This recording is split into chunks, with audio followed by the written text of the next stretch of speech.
آئے اس اہم پیغام کو دیکھیں جو پطرس نے ہمیں دیا تھا۔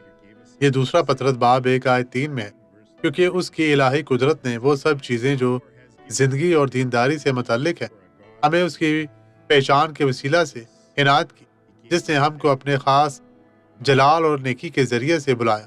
کیا آپ نے یہ سنا؟ اس نے ہمیں سب کچھ دیا، نہ صرف تھوڑا، لیکن ڈاکٹر سوارد، خدا ہمیں ایک حد کے ساتھ روح دیتا ہے۔ نہیں، یہ پرانے عہد نامہ میں ماضی کی بات ہے۔ نئے عہد نامہ میں وہ اسے بغیر کسی حد کے دیتا ہے۔ اس نے ہمیں سب کچھ دیا ہے۔ کیا آپ نے روح القدس میں بپتسمہ لیا؟ نہیں۔ آپ کو چاہیے کہ آپ کا پاسٹر آپ کو اس کے بارے میں نہیں سکھاتا۔ یہ سکھایا جانا چاہیے۔ ان سے کہیں کہ وہ آپ کو اس کے بارے میں سکھائیں۔ کہیں پاسٹر، میرے پاس روح القدس کے بارے میں کچھ علم نہیں ہے، ورنہ میں بپتسمہ نہیں لے سکتا۔ تب آپ کا پاسٹر دعا کرے گا، خدا کو تلاش کرے گا، اور معلومات اس کے ذریعے خدا کی طرف سے آئے گی، کسی کے سر سے نہیں۔